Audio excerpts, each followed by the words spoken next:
This is a Disney production. Totally accurate documentary. Da da da da da. In the 90s, there was a record label that ruled hip-hop with fear and fire. Not just a brand, but an empire. It had Tupac, it had Dr. Dre, it had Snoop Dogg, and it had Suge Knight.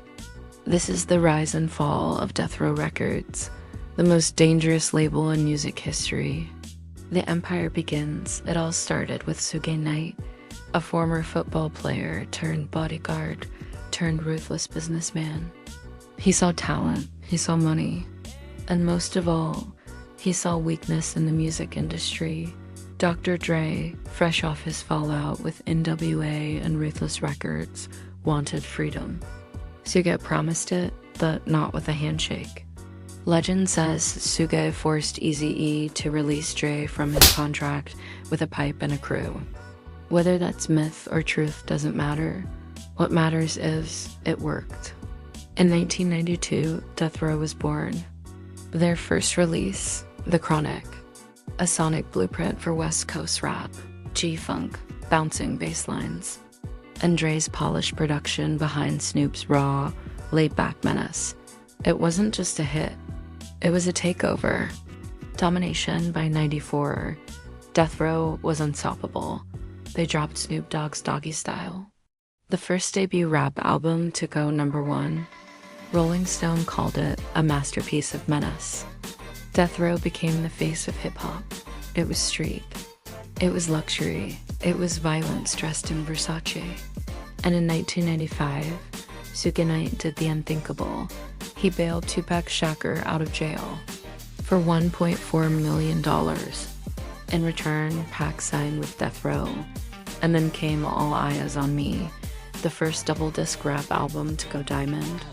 Anthems like California Love, two of America's Most Wanted, and Ambitions as a Writer weren't just music. They were war cries, that behind the scenes, the machine was cracking. Cracks in the crown Suge rolled with fear.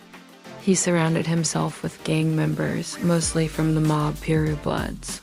Death Row became less of a label, more of a battleground. Fistfights, gunshots, intimidation. Producers left. Dre walked away. He saw it coming. Dre's quote, "I'm walking away with nothing because it's not worth it." Pac felt it too. He started talking about launching his own label, Machiavelli Records. He was outgrowing Death Row, and Suge knew it. The night that changed everything he wasn't feeling it. Tupac and Suge were in Vegas, attending a Mike Tyson fight. After the fight, Pac was involved in a beatdown of a Crip in the MGM Grand Lobby. Hours later, in a black BMW driven by Suge, a white Cadillac pulled up beside them. Multiple shots fired. Tupac was hit 4 times. 6 days later, he died. He was 25, and just like that, the heart of Death Row was gone.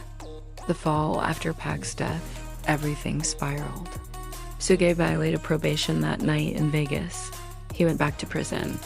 Without Pac, without Dre, and without Suge on the outside, Death Row lost its grip. Snoop left. Das Doinger left.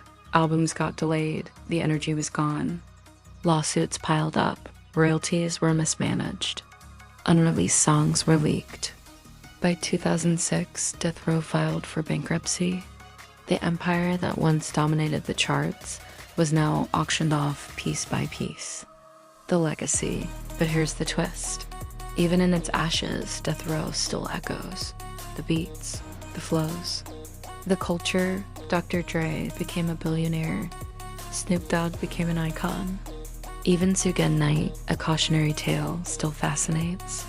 And in 2022, Snoop bought the Death Row name. A full circle moment, reclaiming the crown without the violence. Outro Death Row wasn't just a label, it was a warning. That power without peace becomes destruction. That genius surrounded by chaos can't survive. That even kings fall, but their sound never dies. Death Row Records, louder than bullets, deeper than bass, and unforgettable.